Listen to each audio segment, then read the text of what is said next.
Nasaan ang asawa ko? Ay, ma'am. Nasaan ang asawa ko? Hindi po namin nakita si Mr. Benitez. Yung yati pa lang po natagpuan namin sa dagat. Hinalugog niyo ba lahat ng kalapit na isla? Yes, sir. Negative po eh. Nagmamakaawa ako. Gawin niyo lahat ng dapat niyong gawin. Mahanap lang ang asawa ko. Hanapin yung asawa ko. Sir, di! Hindi ko nawala. Of course not. Pinasyal ko lang siya. Kasi sana man lang nagpaalam ka, di ba? Sa susunod na gawin mo to ulit, sisiguraduhin ko hindi mo magugustuhan yung gagawin ko. Sorry, anak. Kasi nasadya. Ang gulo-gulo lang talaga ng isip ko ngayon, anak. Nag-aalala kasi ako sa Tito Alfred mo. Huwag po kayo mag-alala, Nay. Makakaligtas po si Tito Alfred. Pinapag-pray ko din po siya kay Papa Jesus. Jun, sorry ah. Sobrang stressed lang kasi talaga ako lately, kaya ikaw yung napagbubuntulan ko ng galit ko. Nagmula ngayon, wala nang away, ha? Kahit ano pang problema dumating sa atin, pag-uusapan natin na mahinahon. Magtutulungan tayo. Salamat, ah. Inisip mo rin pala ako. Kahit naman sino makasama ko dito sa ganitong sitwasyon, alalahanin ko. Kahit hindi ko yan. Kaya gagawin ko pa rin to. Anong balita kay Ivy? Wala pa ho eh. May pa rin daw nakikita eh. Pagbayad na lang kaya ako ng tao para hanapin ang kapatid ko. Para mas mabilis mong maipaligpit yung mami ko? Ganon? Hindi. Para mabawasan ang mga balyong gumagala sa kalye. Makasama talaga ng ugali mo. Ang lakas naman ng loob mo para pagsalitaan ako ng ganyan. Ano bang pinagyayabang mo? Etong kasama mo, magkakahiwalay din kayo. At mag-iisa ka. Hindi mo nakatakot kay June. Pero what will happen kapag nalaman ni Jun na nandito ka na? For sure, tatago niya si Rachel, pati yung anak mo. And what happens next? Itatago niya si Rachel sa lugar na parehas natin hindi alam. Okay. Now what? Siyempre, kailangan mawala muna yung galit niya sa'yo, kaya i-ready ko muna bago kayo magkita. By that time, pwede mo nang kunin si Rachel, kasama ang anak mo. Ano ba talaga ang plano mo? Kailangan mapagkita natin si Rachel at si Santi nang hindi alam ni June. Kapag nangyari yun, meron na akong alas laban kay Rachel. Mabibisto ko na agad siya kay June. Masisira ko ang relasyon nila. Get it? Ganun pala yun. Rachel, hindi tayo basta-basta masisira ng kahit na sino, ha? Yun yung pinapangako ko sa'yo. Kaya huwag ka nakikinig sa sinasabi ng Tita Cynthia mo. Sinisira lang yung loob mo, eh. Para madali ka niya mapabagsak kayo ng mami mo. Jun, hindi ko na alam gagawin ko pag pati ikaw nawala pa sa akin. Rachel, hindi kita iwan, ha? Tatandaan mo yan.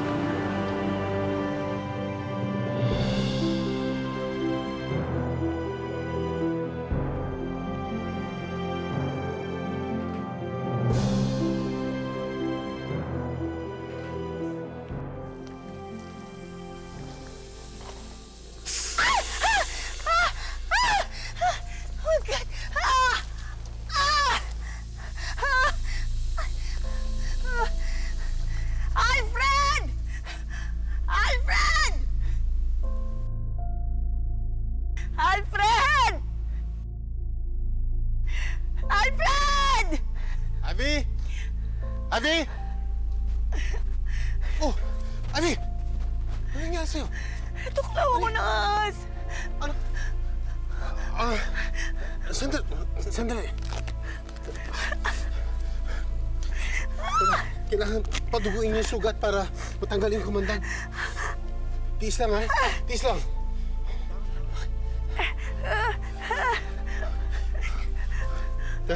Hawakan mo to. Hawakan. Tiis lang.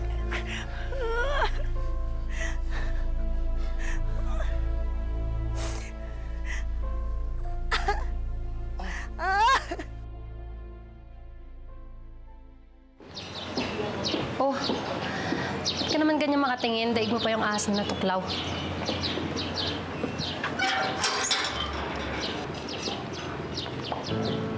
Ano naman bang ginagawa mo dito? Kukunin mo naman si Ferdinand nang walang paalam? Oh, gusto mo talaga akong mamatay sa takot, no? Parehong-pareho kayo ng mami mo. Relax. Wala naman akong balak kunin si Sergi, tsaka wala akong plano maging babysitter mo. Nandito lang naman ako dahil may gusto akong ibalita sa'yo na I'm sure ikatutuwa mo. Nahanap na nila si mami? Hindi yun. So, ano yung good news? Well, Nandito sa Pilipinas, ang beloved boyfriend mo, si Santi. Ha?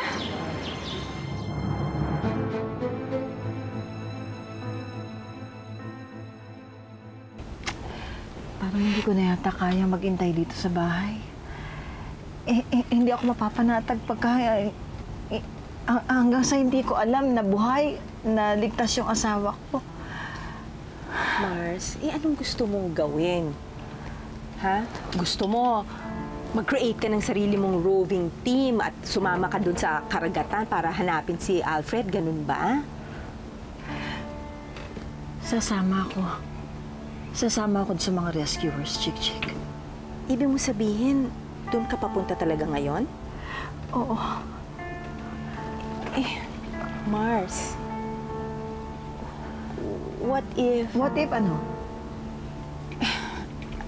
I mean, knock on wood ha. What if may masamang nangyari? Walang masamang nangyayari sa asawa ko. Walang mangyayari sa kanya. Ito naman, no? What if nga lang eh. Sigurado ako. Naka-react naman to. Hindi kasi sigurado ako magiging ligtas si Alfred. Uuwi siya dito sa bahay at ipapangako ko sa sarili ko, pinapangako ko. Makita ko lang na buhay ang asawa ko. Makikita niya ang pagbabago ko. Pangako ko, hindi na ako magbubunga nga sa kanya. Hindi na.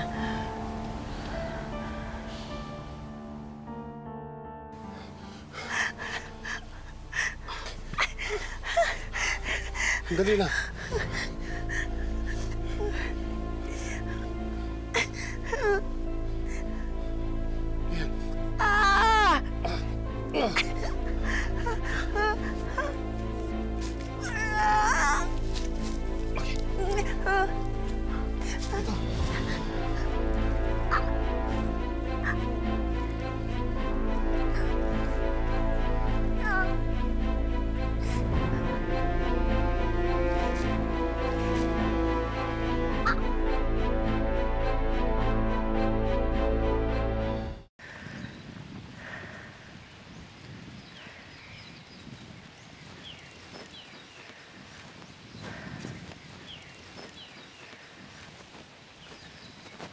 Abby. Kamusta na pakiramdam mo? Oh. Bakit? Akala ko katapusan ko na eh. Ayoko mamatay dito. Ayoko mamatay nang hindi ko man lang nakikita yung anak at apo ko. Huwag mo sabihin yan. Hindi ka mamamatay dito. Pareho tayo hindi mamamatay dito sa isla na to hanggat hindi natin nakikita yung mga tao mahal natin sa buhay. Kakaligtas din tayo. Makikita din kami ng asawa ko. Makikita din kami ni Laura.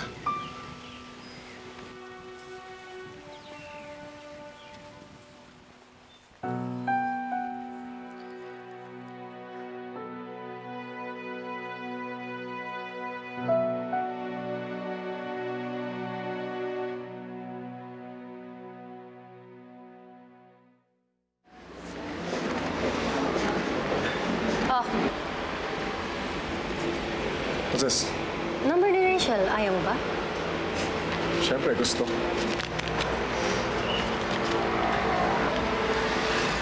Ano, tawagan mo na.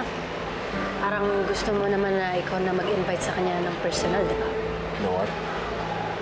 I know na mahal pa rin niya ako. Sige. Basta patunayan mo sa akin na ikaw pa rin talaga ang mahal ng pinsan ko at hindi si June. Dapat, pag niyaya mo na siyang makipagkita sa'yo, kailangan sumama na siya sa'yo.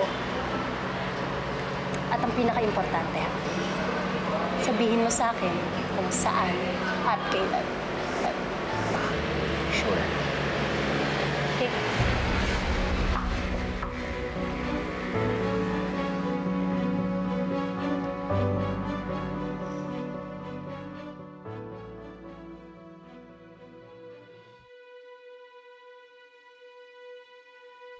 Nandito sa Pilipinas, ang beloved boyfriend mo, si Santi. Ha? Ay, hindi. Ay, ate, natatapon na po yung gatas. Ha? Ay, sorry. Rachel, okay ka lang ba? Okay lang, okay lang. May isip na naman si Mami, no? Oo kaya kulang ako sa tulog. Kaya parang naghahang tuloy yung utak.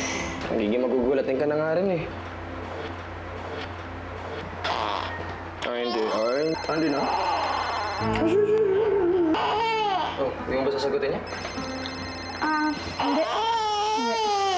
Tinago mo pa, hindi no? Tinago mo pa, eh.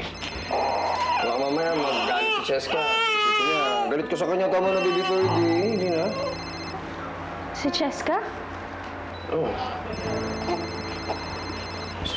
Akala ko ibang number. Asawa ko, namamalik mata na. Nakaisip pa yun. Hindi na. Huwag na. Hello, Cheska?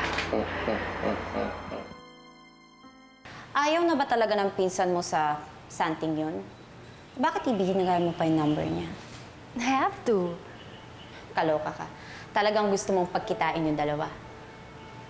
Well, obvious din naman kasi sa reaction ni Rachel na in love pa rin siya kay Santi hanggang ngayon. Eh bakit sinabi mong hindi interesado si Rachel? Siguro, nahiya lang siya na mabisto ko ang totoo niyang nararamdaman. Kaya nagpanggap siyang hindi interesado. Well, sooner or later naman, lalabas ang totoong kulay ng Rachel na yan. Lalo na pag nagkita sila ni Santi. Hindi ko hayaan na sirain niya ang plano ko. Kaya sa ayaw at sa gusto niya, magkikita sila ni Santi.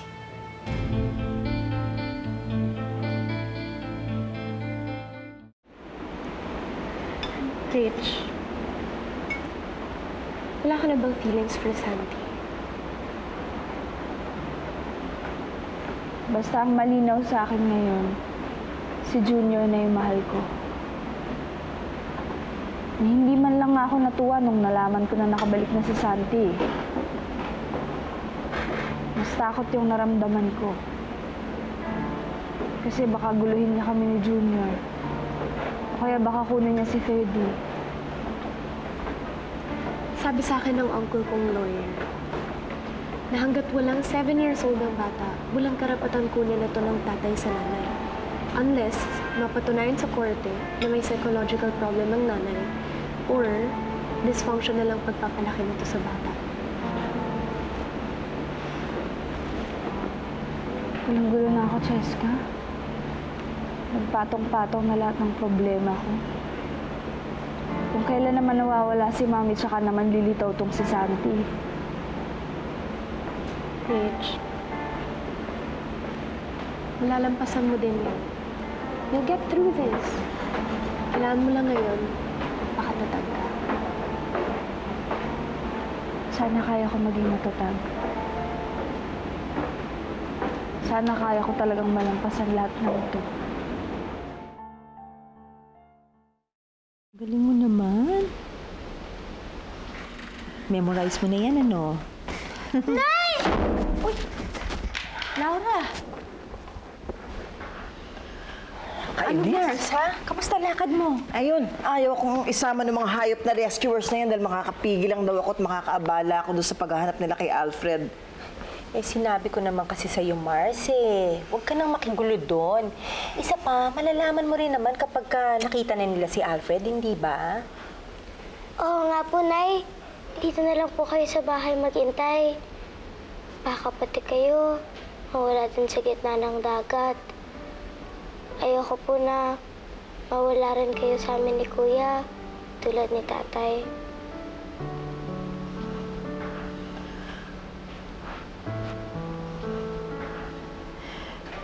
Hindi ako mawawala na. Katulad ng tatay mo. Katulad ni Tito Alfred. Hindi ko makakayang iwan kayo ng kuya mo, anak. Pangako ko yun sa'yo.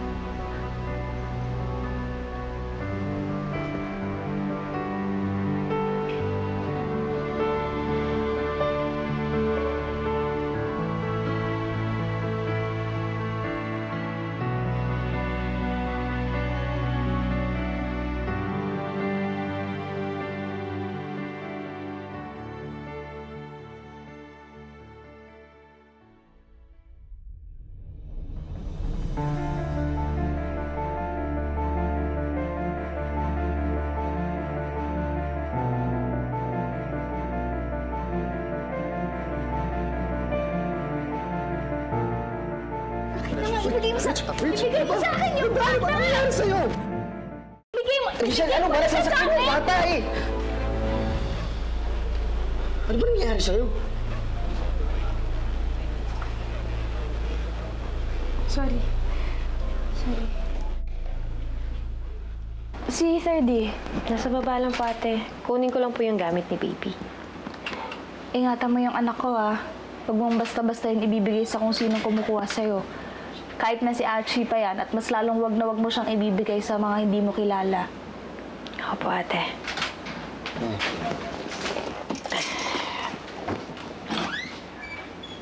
Masyado ka naman ata naging protective kay BP. Bakit ba? Mabuti na yung nag-iingat. Si Mami nga hanggang ngayon hindi pa natin nakikita eh. Paano kung pati si 3D mawala? Hindi ko makakayanan pag pati si 3D pa nawala sa akin. Yeah.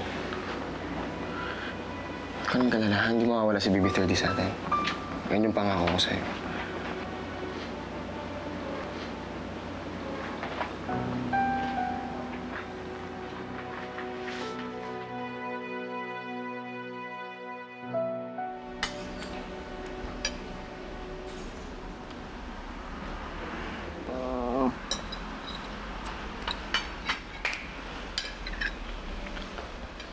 Nay! Si Kuya! Nay. Chi, Kuya, dito ka. kunan mo nga ng plato si Sir Juno. Kain dito. Tsaka Gigi. Dito ka na, Kuya. Ay, may pasensya na ha. Hindi na nakadala ulit. Marami kasing inaasikaso ang problema sa bahay. Ba't ikaw na ba nag-aalaga dun sa baliw mong biyanan? Kaya wala ka ng panahon para dalawin kami ng kapatid mo dito? Sige naman si nanay, nagsisimula na naman eh. Kasi mami kasi nakatakas sa ospital eh. Nawawala. Kaya kami ni Rachel abalang sa paghahanap. Kailan nawala si Ivy? Yung isang linggo, yung gabi bago yung bagyo. Di ba nandun po nawala si Tito Alfred? Nawawala si Tito Alfred? Sige, kain na kayo. Ivy? Matagal nang nasa mental hospital si Ivy. Pero siya pa rin talagang laman ng isip. Hindi, Laura. Nakita ko si Ivy. Hayaan na kitang mabaliw sa kaiisip niya sa Ivy mo. Laura! Bakit ka nandito? Nasaan si Alfred? Naglalayag sa gitna ng dagat. May kasama po siyang babae, si Mr. Benitez. May kasama ibang babae. Asawa ko. Ibig sabihin, ibang babae talaga ang kasama ni Alfred ng gabi yun. Hindi. Hindi ang impactang yun ang kasama ng asawa ko. Hindi. Imposible.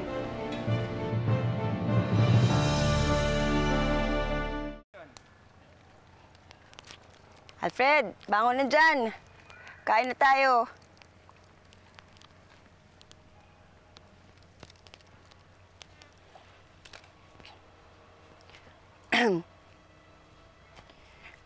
Alfred, bangon na dyan. Halika na. Nagluto ako. Kain na tayo. Halika na. Ha? Ano? Tubig. Ano kayo mo kumain? Halika na. Tubig. Uy. Alfred, ang init mo. Nilalagnat ka.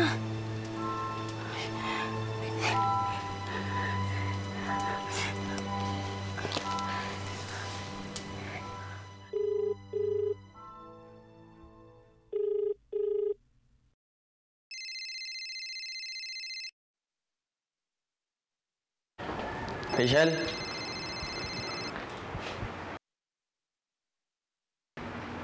Rachel!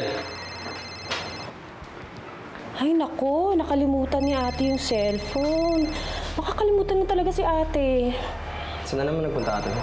Kaalis lang po. Pumunta daw po sa ospital. Alamin daw po niya yung balita sa mami niya.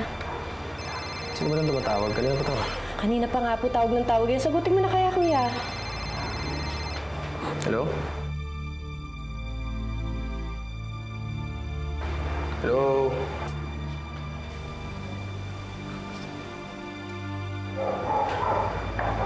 Hello? Sumasagot. Sino yung tumatawag? Hindi ko alam. Number lang eh. Wala namang sumasagot.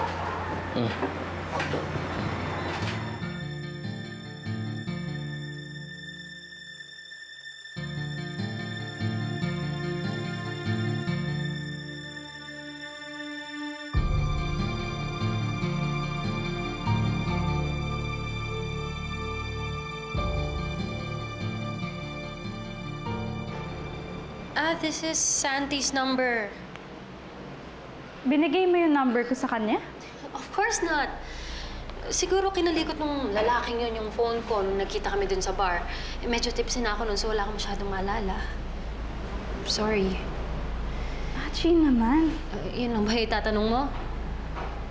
Oo. Dahil hindi ako matatahimik hanggat hindi ko nalalaman kung kanino tong number na to. Alam mo, hindi ka talaga titigilan ng lalaking yan hanggat di ka nakikipagkita sa kanya.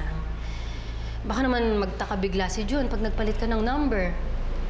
Kaya mas mabuti pa, makipagkita ka na June kay Santi para matahimik na kayo parehas.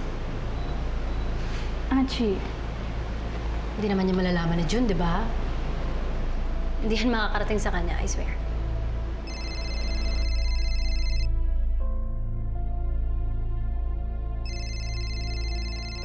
Achi. Si Santi, sige, sagutin mo. Sige na, ano, kailan mo sasagutin yan? Hihintayin mo ba na si June ulit makasagot?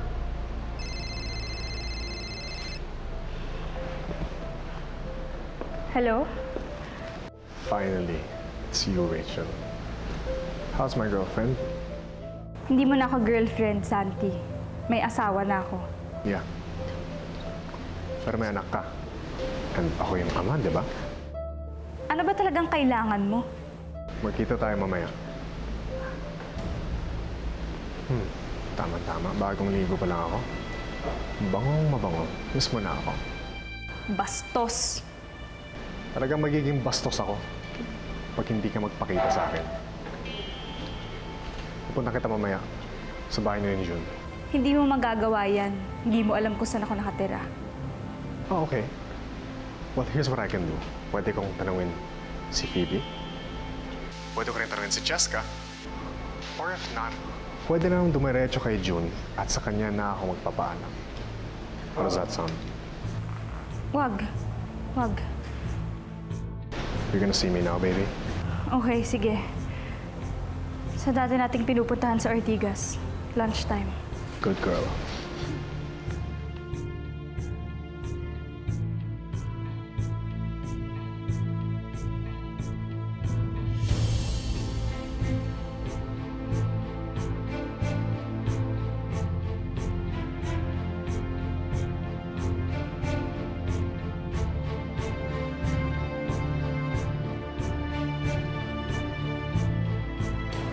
Hi, Rachel. Iniwan mo na ako, di ba? Bakit mo gusto makipag-usap? Dahil gusto ko tang balikan, Rachel. Tol, paano kung na-realize si Rachel din niya na pala ako? Bakit? Kasi may ibang number na tumatawag niyan kay Rachel. Baka si Santi yung binabawi si Rachel. You don't want me anymore? Then fine! Kukunin ko yung anak ko sa'yo. Magkakamatayan muna tayo bago mo makukuha sa akin ang anak ko. Hanggat hindi ko nasisira ang relasyon ni Junior at Rachel, hindi ko siya pakakawalan. Kano-ano niyo ba talaga si Ivy Tan? Kaibigan ko siyang matanya. Bago siya nawala ng tuluyan, nakita siya sa Bayside area. O edi confirmed. Ang asawa mo nga ang kasama ng Ivy Tan na yon habang naglalangoy siya sa kalagitnaan ng Pacific Ocean. Hindi makukuha ng babaeng yun ang asawa ko.